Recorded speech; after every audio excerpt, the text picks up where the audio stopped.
So in our last episode, we talked about basically the part of like the planning stages of Seeds, where we were thinking and dreaming and envisioning what Seeds Church might look like.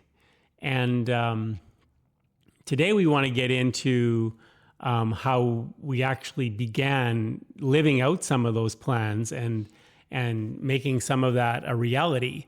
And so as we said in the last episode, we got involved in the project starting in October of 1998. And we publicly launched Seeds January 9th, a Sunday, year 2000. For people who remember that was Y2K. That was when we were preparing and expecting that maybe the systems in the world were all going to collapse because of computer software glitches that were there. And so we sometimes kind of laughed about like what were the potentials of launching our congregation on a day when things, although we did give ourselves 9 days of lead time into 2000. But Darlene, say a little bit about what you remember about how we got from that initial decision that we were going to begin starting that church with the original 15, which we were a part of, and how did we get to launching in the year 2000?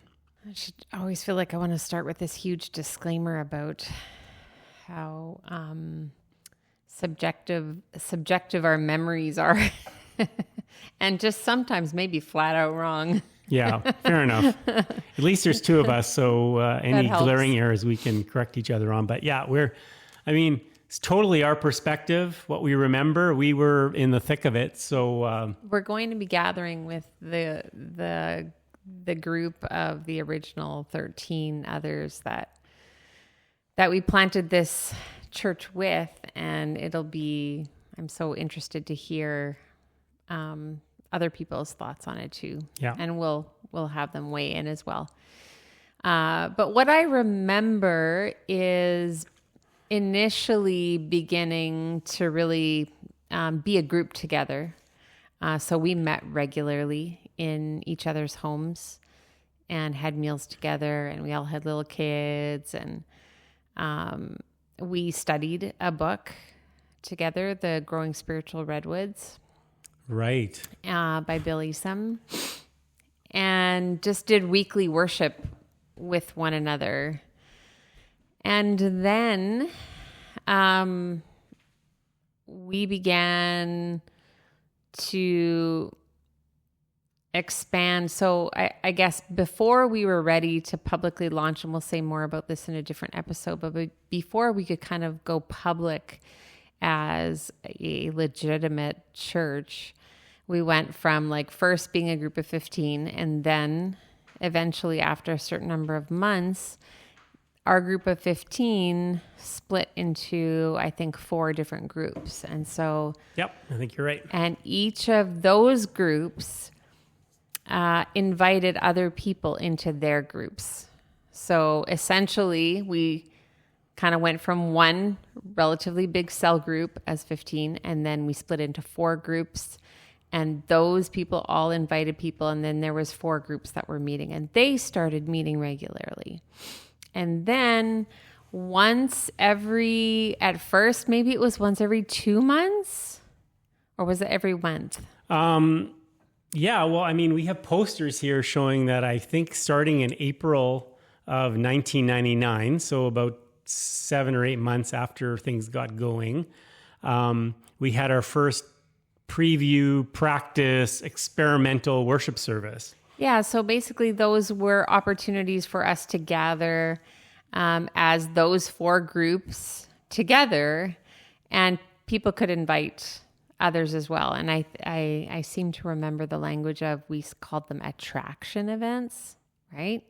Is that right? Yeah. I don't know how attractive they were, but we called them attraction events. And worship events. So some of them, like the attraction events, maybe we had a dance once, didn't we? In a barn, at Kevin and Jackie's barn. And we had, I don't know, we had different events. But So the poster that I'm holding in front of me right here is an example of a worship event Sunday, September 19th at W.C. Miller Collegiate. We had coffee at 10:30 and we had a service, and we had kids ministry, and Barb Kaler took the lead with that. And our theme was meeting God in the speed of life. And then in April, there was another worship event called "Is There More to Life Than This?" And so, we've come across these posters. So we would just have, occasional events where we would come together collectively, but week to week, people were meeting in homes. Yeah, and I mean, some of the rationale behind this was, we were having a conversation with Jim Griffith, who helped us consult on the church plan. I mean, we were pretty gung-ho about, okay, when are we going to start having regular Sunday morning worship? Like, that's what it means to be a church, is to meet every Sunday. And Jim talked us out of that craziness early in our time with him. And he suggested that we, instead of focusing on those type of events, which take a lot of energy, and once you get started, it's hard to stop doing it because you've begun it. He suggested that we build up to it and we take our time and we try to create kind of sustainable systems and structures about how we do things and figure out how stuff works. And we had high visions about what worship would look like. We were quite committed to using multimedia as part of it. I remember we bought our very first LCD projector.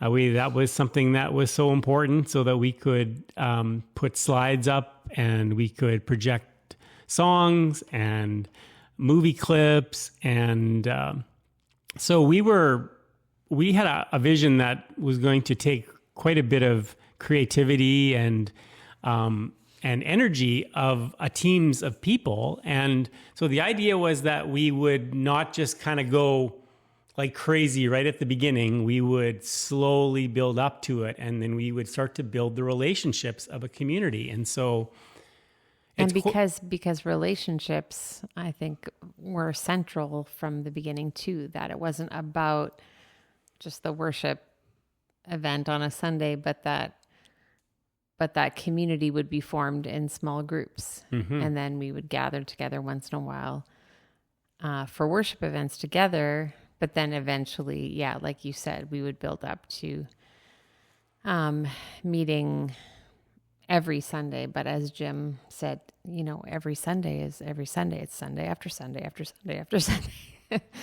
And after doing this for 26 years, we can attest that it is Sunday after Sunday. It's most Sundays, although we did develop a culture where we didn't meet every Sunday in a year. So one of the things that happened was we were connected to like certain authors. We mentioned in the past episode, and then you also mentioned this Growing Spiritual Redwoods book that we used as a team to help us think about what type of congregation we would be. Was written by Bill Easom and Tom Bandy. And in our connections with these people, you got an opportunity to write an article for a North American-wide magazine about the roller coaster of planting a church. And you wanted to read something from it that you felt kind of connected to the ethos of Seeds Church and how we were wrestling with what it meant to be a church that had vision and made plans, but also was open to maybe open to the unexpected. Yeah, so the article, there's an article that I write about lessons learned, and this is in 2001, so it's like lessons learned in 1 year. I had no idea what we were doing. There was lots to learn. We didn't know what we were doing. But anyway, and there's a sidebar on this article that I find really interesting now, looking back. So the sidebar is an email conversation, I guess, that I was having with either Tom Bandy or Bill Esom. And the chain of dialogue is kind of around the value of traditional strategic planning.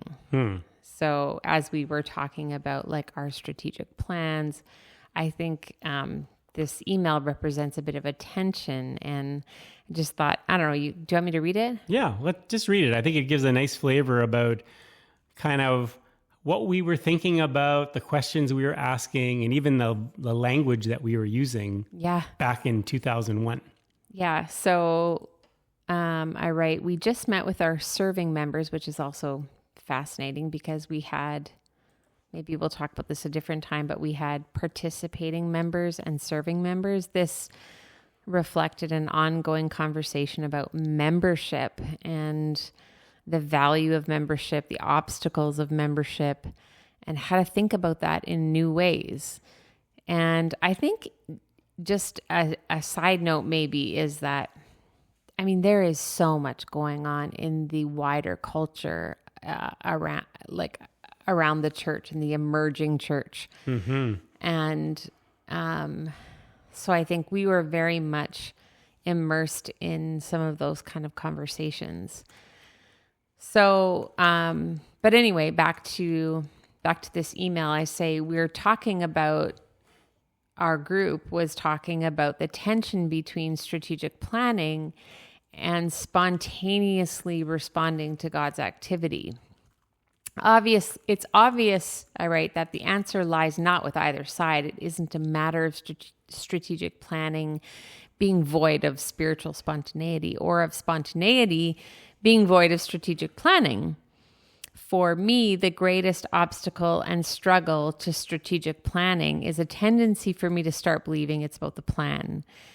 And if things aren't working, then we haven't worked the plan well enough, or we have to keep working better at strategies. And I kind of go on, I won't read it all, but essentially just kind of struggling, I think we were probably struggling, I think, with that tension between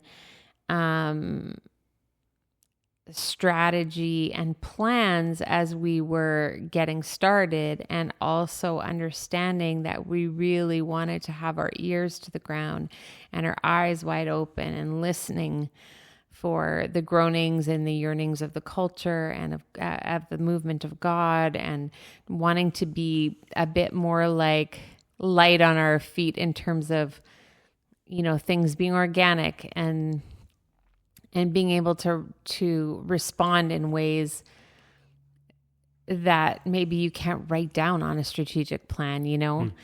And as I read that now as something written in 2001, and I think about how that desire has we really grown and felt integral to our culture, that for better and for worse, that we tended to default to less on the strategic planning side and more on the we're going to try to listen well to like what's going on around us. What's happening? What's emerging? What are people saying? And kind of run with that. And again, not that we didn't plan. I think we did a lot of planning, but I think over the span of 25 years, it's clear already in 2001 that we were experiencing this desire to hold those two together. And that strategic planning, of course, is not like it's the head part, the rational part. It is also that it's also integrated with the heart, with a posture of, listening and being able to be nimble.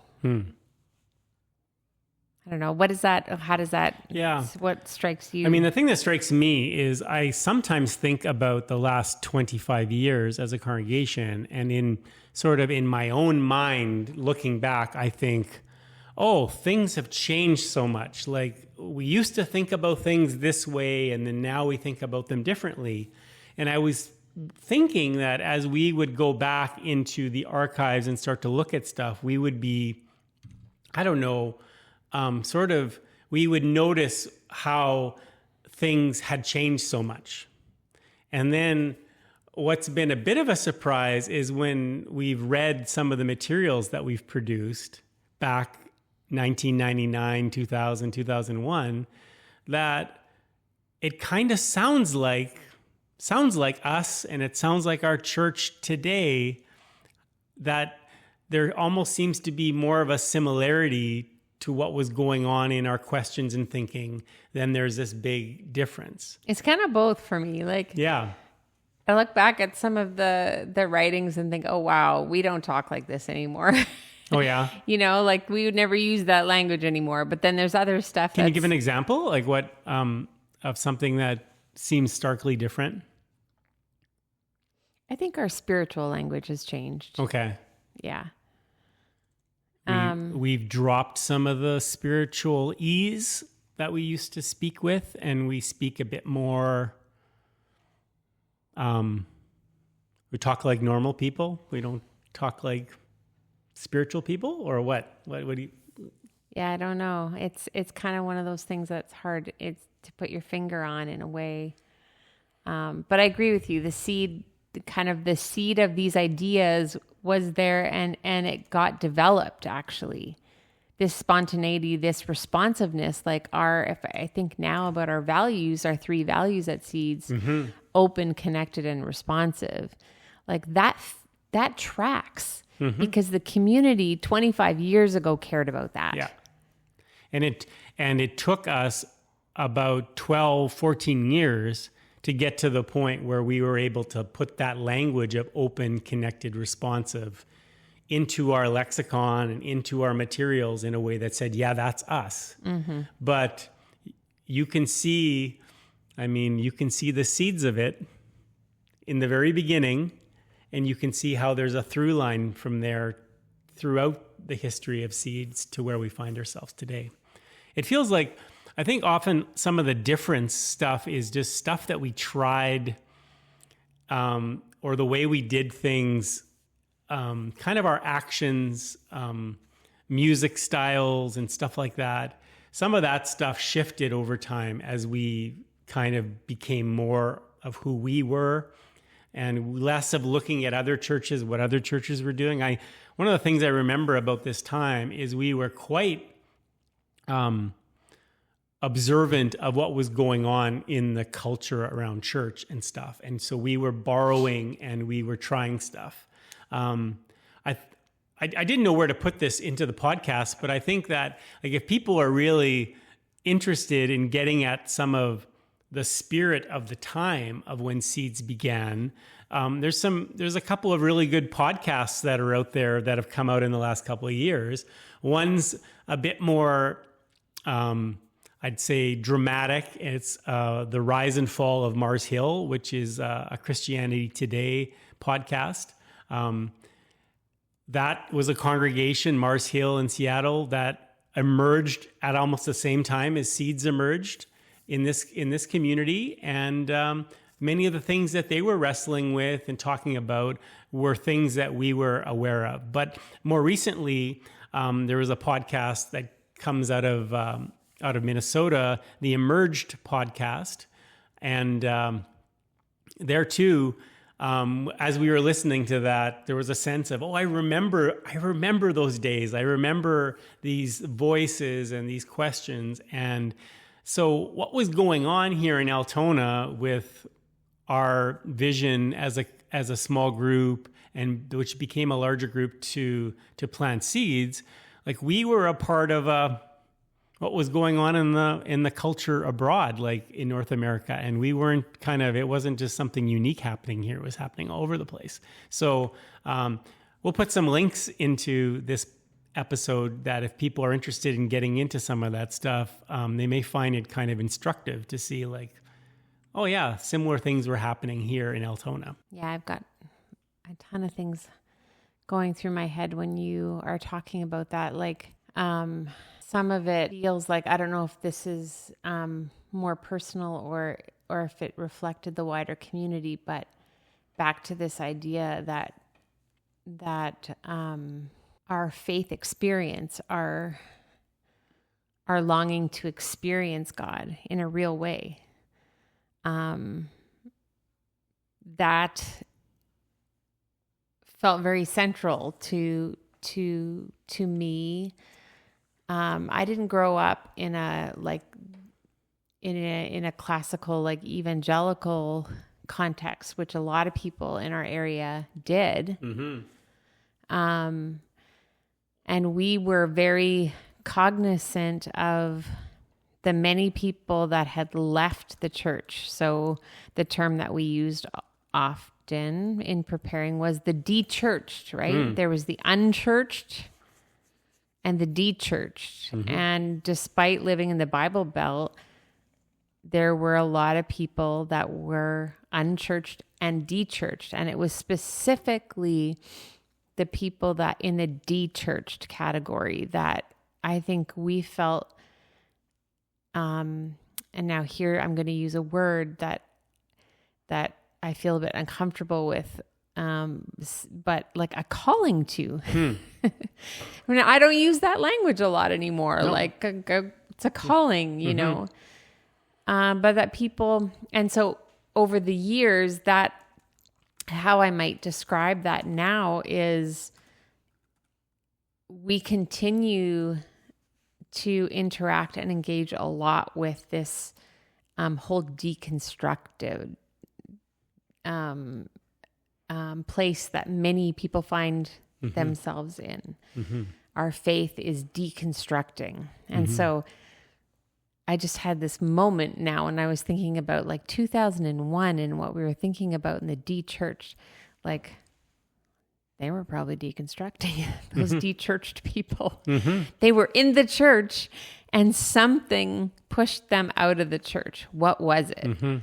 So it was different than the stuff that's going on now. But some people, even when we initially arrived here in the 90s, we heard stories, like story after story of people that had felt outcasted by the church, that their lives didn't work out well enough to be in the church. Right? They didn't follow the right path in some way, whatever way that was. And that life experience of whatever, something falling apart, left them on the outs of the church. And I continue to feel a deep sense of calling to that the church be an actual place that is what Jesus intended it to be, and you know, however we envision that, but something along the lines of a hospital, of a healing center, of a you know, a place of belonging, of a radical sense of openness. I think I wanted that then, and I want it now. Yeah, I think that's a good point. I think we didn't really have the language of deconstruction in the early 2000s, but I think if we would overlay that language to the way we were thinking at the time, is we were thinking about how can we dismantle structures of how church is done so that a church could be a more freeing, experiential place where people felt like they belonged. And so there was a fair amount of, I would say, deconstructing that we were doing, but we were doing a lot of it around sort of, let's say, deconstructing worship music and thinking about, like, rather than singing out of books, singing, 400 or 500-year-old hymns, we were focusing on music that was much more contemporary. And so the type of instruments we were using. And so that was a bit of a deconstruction, although it was more, in a way you could say it was more at the surface, it was like, or deconstructing, the structures of church congregations and committees, right, and the processes that people had to go through in order to actually get something done. And so we were seeing, we and many others, when I say we, I'm not talking about you and I. Mm-hmm. I'm saying what we were seeing was the church getting bogged down by all kinds of things that felt like it's so unnecessary. Mm-hmm. Why does this have to go through, 5 million committees and then a vote, and then 10 people can say they don't want it, and then nothing happens. And so there was some frustration about the obstacles to people experiencing both God and also being able to be in community together and respond to the world. Mm-hmm. It's kind of funny to think about maybe our start at Seeds as being a deconstruction experience. We spent a lot of time talking about kind of culture and questions and spirit of the time and all that kind of stuff. But I think it would be important, if we're going to talk a little bit about history of the church, is talk about a few historical moments in this phase between our birth in 2000 and 2005. And so I'll mention a few, and then maybe we'll just, I'm going to ask you, Darlene, like, what do you remember about that time? And so when we initially started with our preview services, and also when we launched, we were renting space in our local high school. And so that meant set up, take down every Sunday, trying to create what was a choir rehearsal room with filing cabinets and risers and stuff, and make that into kind of a worship space. And then in 2003, after purchasing a warehouse in the center of our town of Altona, we renovated, and we opened up in 2003 the Exchange, which was now a building that we owned and became our permanent place of worship. So what stands out from that time? I mean, making the decision to purchase 116 Main Street was a pretty big deal. And so how do we make that? You just talked about 5 million committees yeah, leading to a congregational vote. Do you want to say a little bit about what you recall about how we got to a yes on moving on that? So that was our first big decision to practice our idea of not voting. Mm-hmm. And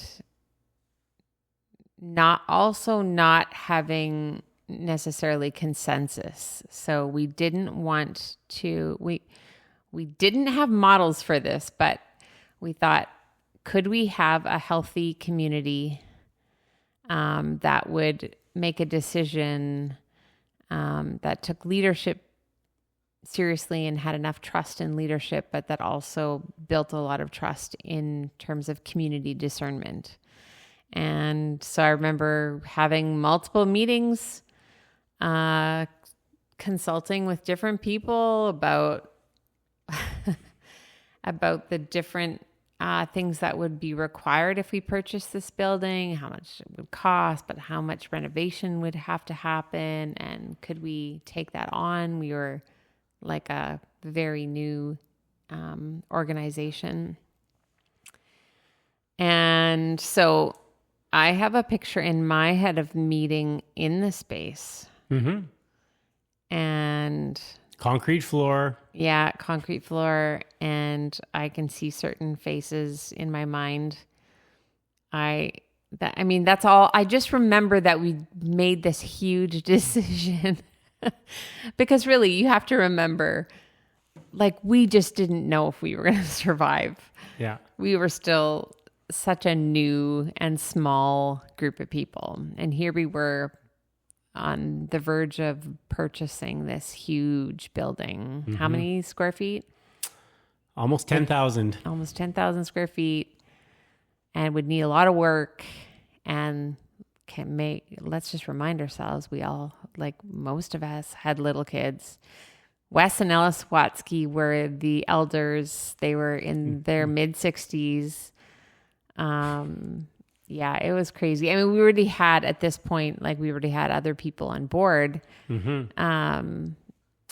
So yeah, we made the decision as a leadership group, but we did it in consultation with everyone. And I think my memory of it is that there may have been some people that, like, people had good questions and good input.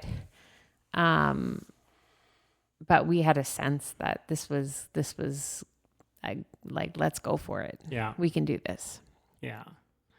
One of the things I've been thinking about it is just remembering about the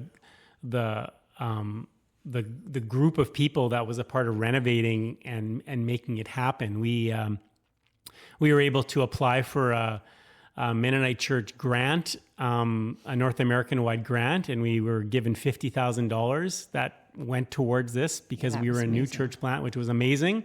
And we'd already had this culture of tithing or taking 10% of any of our giving and setting it aside for others. And so we actually made this kind of wild commitment that any money we raised towards the renovations, we would also tithe and give back. And so I remember we got this $50,000 check from, it was a men's organization in Mennonite Church in North America. And they handed us this big check, and then we actually handed them a check back at the check giving thing because we wanted to pay it forward back to other churches. And so so that was a big thing.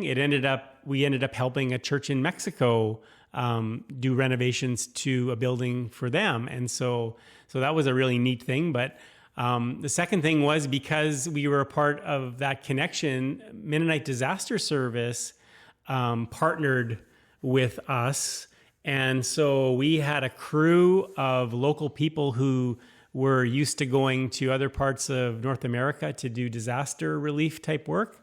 They came in January of 2003, and they brought all their equipment, and almost like they stay with us?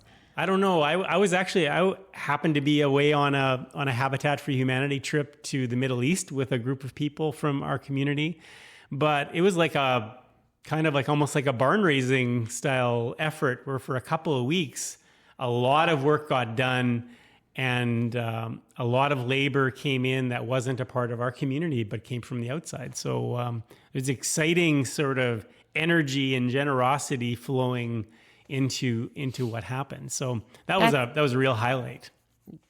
Yeah, like I almost have goosebumps when you're telling that story because of like just what a challenge all of that was, but also how exciting, and like you said, generosity flowing back and forth. And I'm really proud of our community for, like, we could have said, oh yeah, we don't have any money right now. We are the people in need, but we were given this incredible grant, and we also were committed to right then, like right from the start, committed to this value of like any money that comes in, at least 10% of it has to immediately be directed towards something outside of ourselves. Yeah. And that was an exciting time. Yeah. Yeah. Also, can I say one other thing?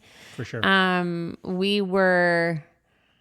I just wanted to say that we were not full-time leaders at this time. We worked part-time in the church. I mean, you worked at Friesen's for a little bit before Seeds publicly launched. Right. But then the very small group of community at Seeds really supported us and our little kids through please lead us and be our pastors, and we can't pay you a ton of money right now, but we sure will show up for you. Mm-hmm. And they did. They took care of our kids often and brought us meals, and there was such a sense of we're in this together kind of thing. Yeah. So just picking up on this, we're in this together. I mean, it feels like one of the themes of those early years was a willingness to be generous with time and money and stuff like that, and kind of take a risk with it, and doing things for our community ourselves, like renovating this new facility and stuff like that. At the same time, there were projects, which I think we're going to get into a little bit with a special guest as part of this. It'll come at the end of this episode. But one of the exciting things we did was in 2005, so at the end of this period, is somewhere we got this crazy idea of, and we called it a generosity project. And it was building a activity around the parable of the talents, which can be found in Matthew. And so one Sunday we decided to make this it's a pretty long story, but I want to make it short, is we decided that we would go into our bank account, and we took $7,000 cash out of our Seeds bank account. And we didn't come up with this idea on our own. We talked about this as a leadership, and we were prepared to do it. And we handed out that $7,000 on a Sunday morning to the community. It was it was on the carpet underneath each chair. Yeah. So people got a little like bag that had a certain amount of money. I can't remember how we delineated it, but some people got more money. Some people got a little bit less, kind of like the parable of the talents. And the idea was that a month later, people would bring that back, and with the challenge to invest it in their own gifts and talents that they had, and see what they could do to multiply what they had and bring it back. And the kids all got something. They all got either toonies. A toonie or, they all got or toonies. A loony. Yeah. Toonies. Or maybe some of them got a loony. I don't know. Not as much. And so, long story short, people did all kinds of interesting things. So there's a newspaper article that describes this in our local newspaper. And for example, somebody who was a teacher at an elementary school was basically saying that they would take people's lunch supervision schedules if people would make a donation to. Remember who did that? I don't know who that was exactly, but you know who you are. You're out there, teachers. And I know some people planned a jazz concert. They invited a band to come in, and they sold tickets. And some people made cookies and sold them. And just people did all kinds of different things. Like Linda Lohan did something around landscaping, or would help somebody with yard. Probably us, because we need landscaping help. I don't know. And again, long story short, a month later, we came back, and the $7,000 that had been given out became $22,000. And all of that money we donated to the Build a Village organization and the work that they were doing in El Salvador, and also locally with refugee sponsorship. So that was quite something. I mean, I remember picking up the $7,000 cash and immediately. Kurt Leckerman picked it No, up. no, I picked it up, and then I immediately went to Kurt Leckerman's house, and I said, Kurt, Oh. I think you need to take care of this because I don't feel comfortable with this much cash in my hands. And yeah, it was a creative. There was so much energy around it, and I feel like people came out of it realizing, hey, yeah, we have a lot that we can contribute that can make a difference in our community. So that was a big one. It really feels like we're just scratching the surface on stuff that happened during that time. I mean, maybe some of you are thinking, oh, I remember this or I remember that. Like, drop us an email or a text and say, oh, do you remember when we did this? Or do you remember when this happened? And we'll try to share some pictures and stuff too in the episode notes. Thanks for joining us.